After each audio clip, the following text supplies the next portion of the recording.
Hello, my name is Hannah of She Hustles Inc. and I'm here today to tell you my 4 secrets to selling anything. Secret number 1 is going to be tell people about the benefits of a product rather than a feature. So a feature might be, for example, that the product is made out of organic cotton, or it might be that they're going to receive an email straight away. Those are great features of a product and they should be explained at some point about your product. However, it's not what's going to sell the product. What's going to sell it is the benefits. And we turn those features round into benefits. So rather than saying you're going to get an instant email, you will say, I am going to help you straight away gain clarification because you are going to get an email immediately from me. Or we will make sure that your child is looked after because all our products are made out of organic cotton and therefore it's kind on their sensitive skin. It turns it round. So it's not just organic cotton, it's why it's of benefit to them. Why is that something good for them? And what you want to do is think about your clients' goals and their challenges, and then that's what's going to help you find out the features and the benefits that are important to them.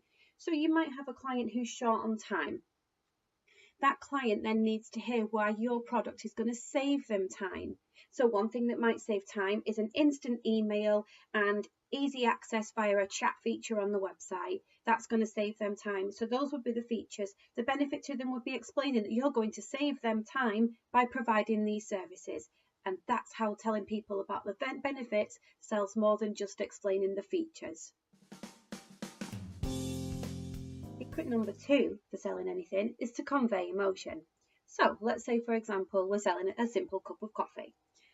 I could just say to you, here's a cup of coffee, it's black, it's warm, you could add milk to make it creamier, maybe a bit of sugar, maybe a syrup. There's a coffee. Those again would be features. We've talked about expanding that into benefits, but there's something else that you can do that will really sell the product, and that is get some emotion across. So rather than me just going, here is a porcelain mug and in it is a warm, dark liquid that you can drink and it will make you feel satisfied and awake, which would just be the features that you would normally explain, you might say something like, I'm selling you a luxurious hand-ground coffee that's been ground in Colombia by the beautiful women who live there. You can come to my coffee shop and you can enjoy it with your friends. Come down, say 11 o'clock and come and sit with your friends, have a catch up, have a chat. It's so nice to socialise and meet with everybody, and you can have that warm cup of coffee to really enrich the experience. Why not make it extra special and come in the evening at the end of a busy day after shopping? We can even add a little splash of Baileys in it to make it that little bit extra special treat. Especially come around Christmas because we've got some festive flavours just for you, and we can make sure you get that full Christmassy feeling with our warm, delicious coffee. So please come down and enjoy our coffee with your friends and your family and have a lovely happy time at our coffee shop. So you can see there how I sold an experience and I gave people emotion behind it. You've got that feeling of enjoyment and that you're going to go with your friends and it's something to be savoured together, a moment in time. It evokes memories of Christmas. It brings all sorts of lots of different emotions. And that's what you need to get across with your product. Even if it's something as simple as, say, a t-shirt. What emotion will wearing that t-shirt bring out in them? Will they feel more fashionable? Will they feel more cool? Will they feel more empowered? Has it got a slogan on it? Will they feel like they're supporting a cause? Is it made out of a certain material, which means that they're benefiting, some sort of, special, like if it's organic, that they're helping the world by wearing an organic product. What emotion are they getting from having your product or service? And that's what you need to get across, how they will feel if they buy your product. Tip number 3 is to embrace different formats.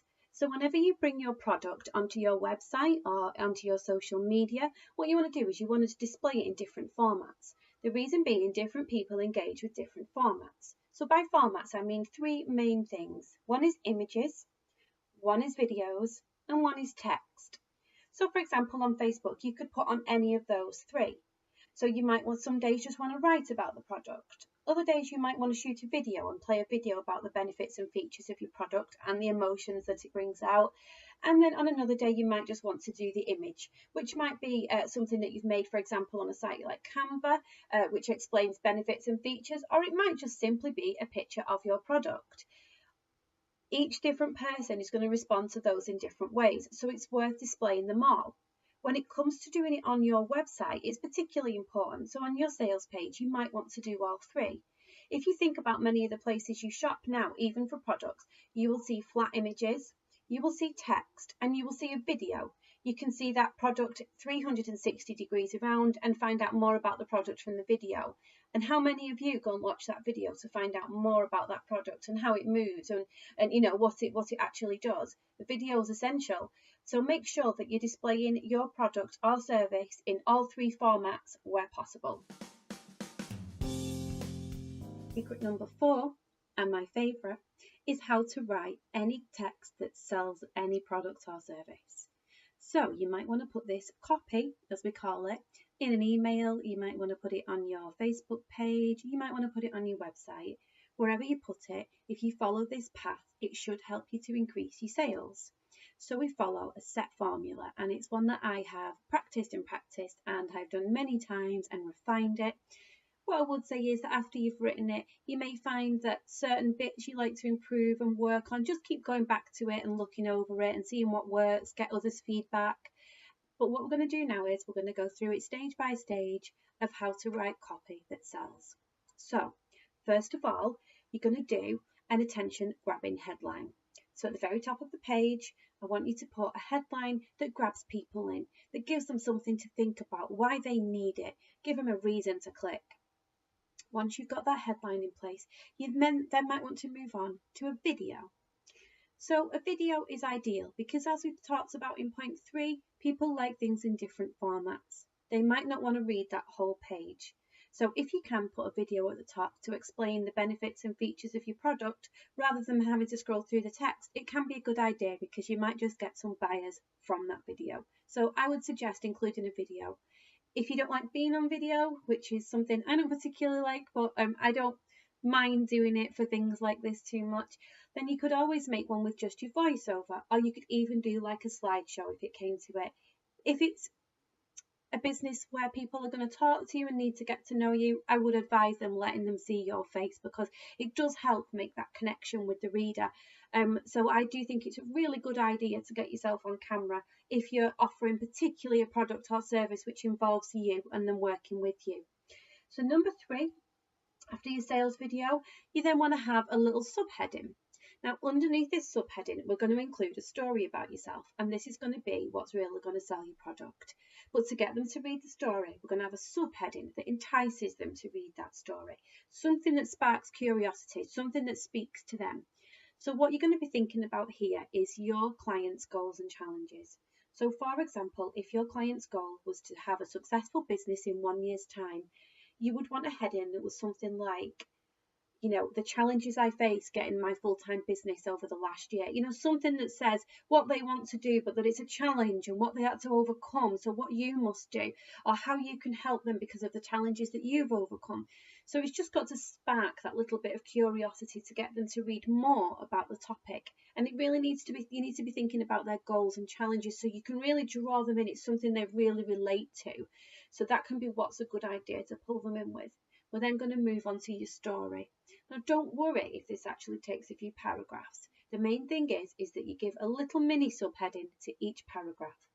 What some people do is that they skim through instead of just reading it all. So they flick through and see the headlines until they see one that particularly appeals to them, that fits their situation. So you want to write out your story and then maybe go back and give it headlines that outlines the content of each paragraph. And then people can pick and choose, if they want to, which part they want to read. But in your story, it needs to be an evolution. It needs to show a challenge that was overcome. And to overcome it now, you have developed the product, or you have used the product or the service. And then they're going to be enticed into using the product or service to overcome their issues. So it needs to convey that emotion and how the benefit to them emotionally and how it benefited their life. And that's what you need to get through in your story, the evolution of the challenge and the problem through to them succeeding and having a positive outcome at the end. At the end of the story, we're then going to introduce the product. So this is the product that has fixed this whole issue, and we're now going to introduce it. We're going to mention very simply, you don't want to go into too much detail, very simply mention the features and mention the benefits so that they've got a mixture of both. They can see what your product clearly entails, and they can also see how it's going to affect their life and make their life better. Whether they need it or want it, those steps are critical. After that, you're going to give a buy button. Make it easy to buy. Don't make it a challenge. Don't hide that button. Literally give a call to action. Click this button to buy. It needs to be that. Click the button below to buy. Very, very clearly point them to what they must click to buy. Even if it ruins the aesthetics slightly, it doesn't matter. That button must be clear.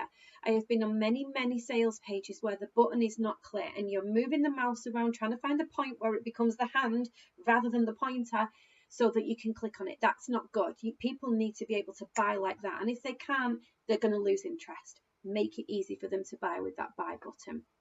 After the buy button, you're then going to move on to your testimonials.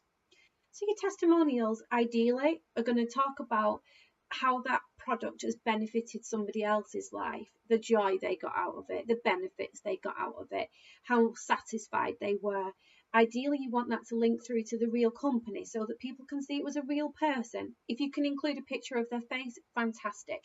If you can include a link to their company, brilliant. Just make sure that you've got really good testimonials on there that really clearly show that your product or service has been of benefit to somebody. So then next, you're going to include any guarantees. So that might be that you're happy to give money back after 14 days if they're not satisfied, or after 30 days. It might be that, I don't know, that you offer some sort of insurance on it, just some guarantee so they can be, or a warranty maybe. So it's a guarantee or warranty so that they've got some confidence in your product. And if it all goes wrong, they'll still get their money back. That you're not a business that's going to scam them, that's it, the money's not down the pan. You know, with a lot of service-based businesses, people are scared to hand over that money because what if they don't get satisfaction at the end of it? Or what if that product doesn't live up to what you say it does? They need to feel there's a comeback. But that doesn't mean that you're going to get loads of returns or anything, because presumably you're putting a product out there that is good. So don't panic about that. It just gives people a bit more confidence in buying that product. Next, then we're going to maybe objection handle. So it's quite a good point to slip in a question. So do it positively. It might be that they're worried about spending that much money, or they think that it's going to take a long time, or whatever a challenge is for your customer. Whatever you think the reason is they might not buy this product, you want to be objection handling. So yes, it is expensive. However, it's worth it because it will bring you a better lifestyle, and who can put a price on that? It will bring you time with your family that you can't get back. You can't put money on that kind of thing. And those are the kind of benefits that you need to be explaining there. That, you know, whilst yes, you appreciate it's got a price tag, it's got these benefits, and that's why it's worth this price tag. Or, you know, it does take time, but it's worth it because at the end of it, you're going to get such a good result that it's worth taking the time. And if you don't take the time, it's not done properly. So what's the point in doing it at all? So that's what you need to be explaining there. Objection handle, whatever they're going to be saying, I don't want to buy it because of whatever. That's what you need to overcome. You need to say, yes, but you should buy it because of whatever. So after you've objection handled, we're then going to give another call to action to buy. Again, be very, very clear. So you want to be saying, click below to buy, click here for the free trial, and make it very obvious, a nice clear button, a nice clear image to click, you know, to make it very, very obvious that that's where they buy.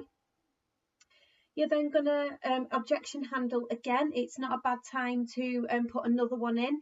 You know, if you've not got anything else to worry about, then maybe you could skip this one. But, you know, a little paragraph to do another objection and why they should buy, it wouldn't hurt at that time. You're then going to sign off. So give a personal touch, give someone an experience to relate to, you know, a picture of yourself. Thanks very much, Hannah, whatever it is. Just sign the page off from yourself, especially in email. Obviously, you would do that naturally, but it's nice to do at the bottom of your website pages or even your Facebook post to do that. Obviously, this sounds quite long for a Facebook post, but instead of doing it in such a long way, you could really just bullet point and pull bits out and then post several times. So you could do 5 different posts that cover different aspects of your product. and put those out there. So over time, everything's kind of covered. So there are ways and means to use this in a more simplified format. Then very last but not least, I like to pop a little PS on the end with just that last objection handle. It's also quite nice, if you can, to put a little urgent call to action in there. So for example, I've gone crazy, I'm only going to offer this for another 24 hours, or I can only do this for X amount of time, or you've got 7 days to buy it at this rate. Whatever it is, just make it quite urgent so that they want to buy that now. It gives them, when people want to buy something, they tend to want to buy something they can't have. If it's always readily available, they will put off the sale. A lot of people will, how many times have you done it where a top's readily available in a shop and you leave it in your basket online and forget about it, and you get those emails, you've left something in your basket. You kind of don't have that urgency. If you got told that's the last top left and they're never going to make another one, you would buy it. You would have bought it there and then. So you need to give them that urgency. So it's a nice way to sign off. Give them that objection handle and give them that urgency around buying. So that's what I like to do whenever I sell anything on my website, my social media, or via email, and give it a go. What have you got to lose? Why don't you try putting them in place and do 10 days of copy like that, or put it on your website and see how many you sell. Do remember you need to direct traffic there. If you pop it on your website, people aren't just going to magically start going to that page and buying. You need to be directing people there, writing blog posts that direct people there, directing them there off social media, sending them free offers that clicks through to there. So drive the traffic to the page to test it out. It's not a magic wand that gets traffic to it. But once the traffic's there, it should convert it. It should get you those sales more so, and you should see a higher percentage of sales coming through. So I hope that works for you. I hope you now start to get more sales coming in, and I would love to hear more about if you did or not. So please do drop me a message on social media or via the website and tell me how you got on. I'd love to hear. Thanks very much now. Bye.